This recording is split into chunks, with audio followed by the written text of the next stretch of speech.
Please మరో మాట చెప్పండి సార్, మరో మాట చెప్పండి సార్.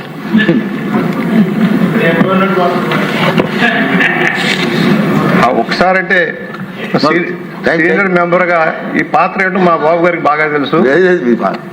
మీరంటే గౌరవం, అందరికి గౌరవం కోసం కాదు సార్, ఈ చరిత్రలో నేను కూడా చిన్న ఎంట్రీ వాసి భాగస్వామ్యం ఉంది కనుక చెప్పాల్సిన అవసరం ఉంది.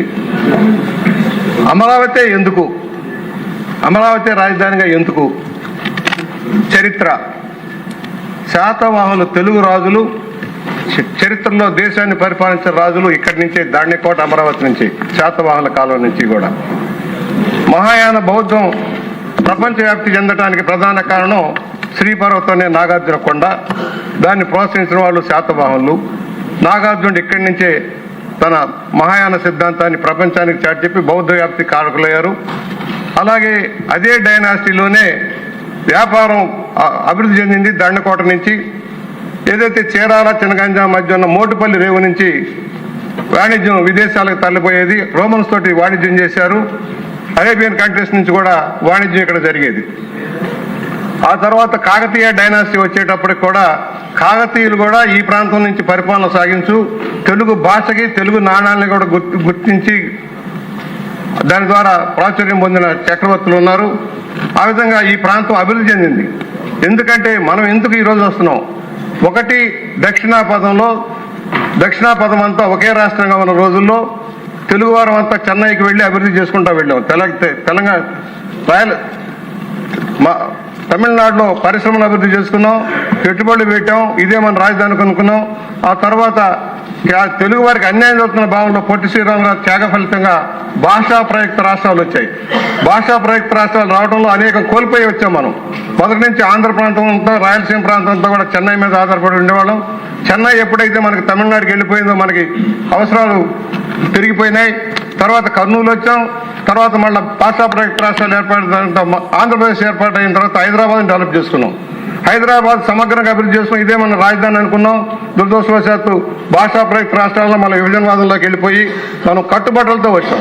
దానివల్ల తీవ్రంగా నష్టపోయిన ఆంధ్ర ప్రాంతం, రాయలసీమ ప్రాంతం అంతా కూడా, ఉత్తరాంధ్ర కానీ. ఫలితంగానే ఈ రోజున ఒక రాజధాని లేని రాష్ట్రం ఉంది.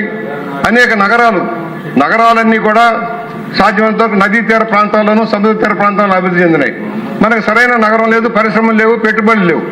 వ్యవసాయ ఆధారంగా మిగిలిపోయాం. ఆదాయం లేని పరిస్థితుల్లో రాష్ట్ర విభజన జరిగింది అశాస్త్రీయంగా.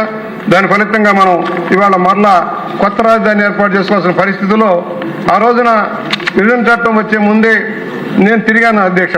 ఈ ప్రాంతం అంతా తిరిగాను. బాబు గారికి కూడా తెలుసు. నేను బాబు గారి పక్కన కూర్చొని హైదరాబాద్ పాత అసెంబ్లీ భవనంలో వారికి చెప్పాను, ఈ ప్రాంతం అంతా అచ్చంపేట డిగ్రేడెడ్ ఫారెస్ట్ 8,000 ఎకర్స్ ఉంది సార్. డిగ్రేడెడ్ ఫారెస్ట్ 8,000 ఎకర్స్ ఉంది. ఈ ప్రాంత రైతులు నష్టపోయి ఉన్నారు. పొగాకు కానీ, పత్తి కానీ నష్టాలు పాలైపోయారు. భూములు ఇవ్వడానికి సిద్ధపడుతున్నారని వారి దృష్టిలో పెట్టాను నేను. ఆ సందర్భంలోనే ఒకటి చాలా మందికి తెలియదు ఏంటంటే, సారవంతమైన భూమి అంటారు. మంగళగిరి నుంచి అమరావతి వెళ్లే దారిలో కుడి పక్క మాత్రమే సారవంతమైన భూమి. రోడ్డు దాడితే కటికి ఉప్పులు సార్. బోర్లు పడవు. ఎంఎస్ఎస్ కోటేశ్వరరావు మంత్రిగా ఉన్నప్పుడే ఎత్తిపోతల పథకాలు పెట్టి కొంతవరకు నీరు వచ్చింది. కానీ ఆ అమరావతి రోడ్డుకి కుడి పక్క మాత్రమే 1 కిలోమీటర్ ప్రాంతం మాత్రమే తీటి నీరు ఉంటుంది. ఆ తర్వాత కటికి ఉప్పులు, బోర్లు కూడా పడవు సార్. అందువల్ల రైతులు ఇవ్వడానికి సిద్ధపడ్డారు.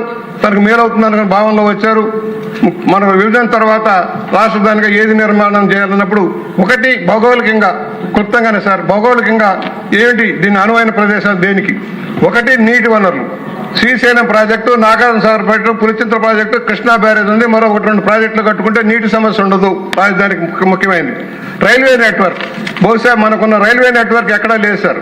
హౌరా చెన్నై లైన్ కానీ, విజయవాడ నుంచి ఢిల్లీకి, హైదరాబాద్కి వెళ్ళే లైన్ కానీ, విజయవాడ నుంచి గుంటూరు మీదుగా, నడికుడి మీదుగా హైదరాబాద్ లైన్ కానీ, లేక రాయలసీమ బెల్లారికి వెళ్ళే లైన్ కానీ, లేక తెనాలి రేపల్లికి వెళ్ళే లైన్ కానీ, గుడివాడ మీదకి వచ్చే లైన్ కానీ, ఇవన్నీ రైల్వే నెట్వర్క్ ఉంది సార్.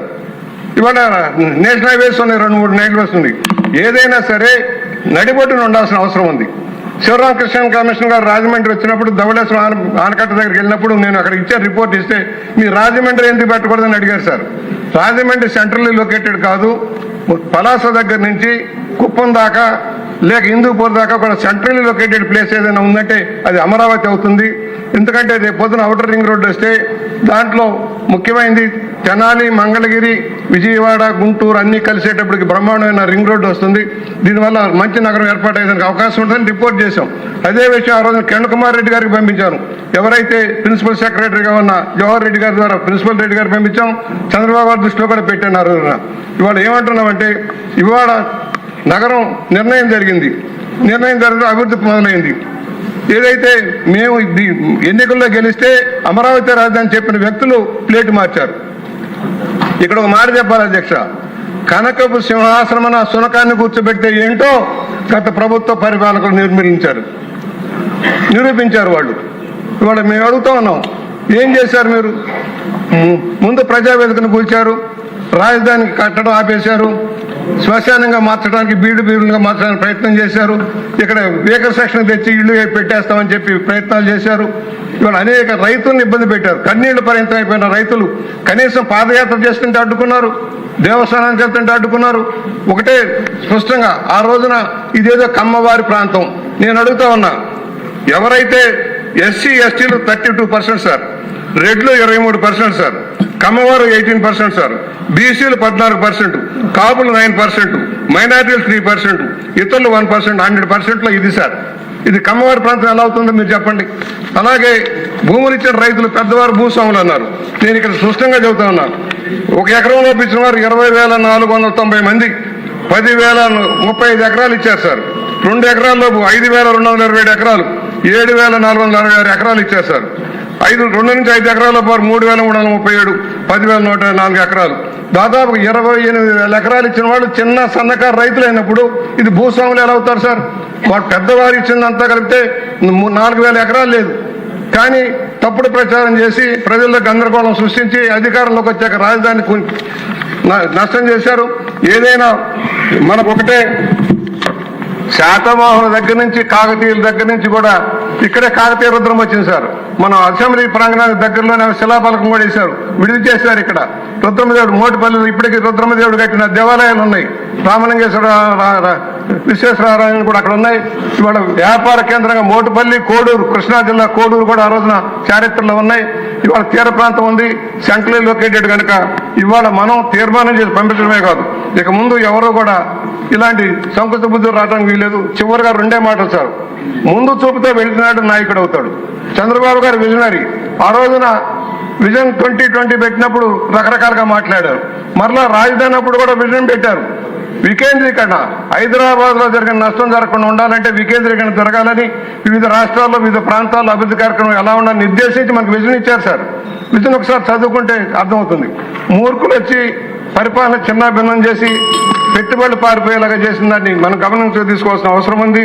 ఇవాళ ఏదైనా సరే, ఒకటి పోలవరం ప్రాజెక్ట్ మనం ఆ రోజు అనుకున్నాం 2 ఎత్తిపోతల పథకాలు పెట్టాం కదా, 19,000 క్యూసెక్స్ తోటి కెనాల్ ఎందుకని అనుకున్నాం. అదే రోజున సీతాభద్రావుని ఈఎన్సీని అడిగాను, ఏమండి ఇంత కెనాల్స్ పెడుతున్నారు అవసరమా అంటే ఆయన ఒకటే చెప్పాడు, రాబోయే రోజుల్లో తెలంగాణలో ఎత్తిపోతల పథకాలు వస్తాయి, నీరంతా తరలించుకుపోతారు, ముందు ఎంత వస్తే అంత నీరు తీసుకోవాలి, తర్వాత రిజర్వాయర్స్ అంత ఆలోచించవచ్చు, బ్యాలెన్స్ రిజర్వ్స్ తర్వాత ఆలోచించవచ్చు, ముందు ప్రాజెక్టులు కట్టాలని. ఇవాళ అదే ప్రాజెక్టుకి 38,000 క్యూసెక్స్ కావాలని మనం అడుగుతున్నాం. అంటే ముందు చూపు అవసరం దేనికైనా సరే. ఆ రోజున పట్టిసీమ కడుతుంటే ఎందుకన్నారు, 25 సంవత్సరాలు పట్టింది ప్రాజెక్ట్, ఇంకా పూర్తవలా 25 సంవత్సరాలు పట్టింది. పట్టిసీమ లేకపోతే కృష్ణా, గుంటూరు జిల్లాలో, ప్రకాశం జిల్లాలో కానీ వెస్ట్ గోదావరిలో కానీ నీరుండేది కాదు సార్, తాగడానికి నీరుండేది కాదు. ముందు చూపుతో చంద్రబాబు గారు తీసుకున్న నిర్ణయం వల్ల సాధ్యమైంది. అందుకనే చెబుతున్నాం, ఒక దార్శనికుడు, ఒక విజనరీ, దేశానికే మార్గదర్శనం వహించిన నాయకత్వం వహించగల శక్తి ఉన్న చంద్రబాబు గారి నాయకత్వం ఈ రాష్ట్రం ముందుకు వెళ్లాల్సిన అవసరం ఉంది. అద్భుతమైన రాజధాని, భారతదేశంలోనే కాదు ప్రపంచంలో అద్భుతమైన రాజధానికి అన్ని సౌకర్యాలు వస్తున్నందుకు ధన్యవాదాలు తెలియజేస్తూ ఈ తీర్మానాన్ని పూర్తిగా బలపరుస్తూ కేంద్రం వెంటనే ఆమోదించి ఈ చరిత్రలో మరొకరు ఎవరు తప్పుడు విధానంలో వెళ్లకుండా నిర్దేశించాలని విజ్ఞప్తి చేస్తూ సెలవు.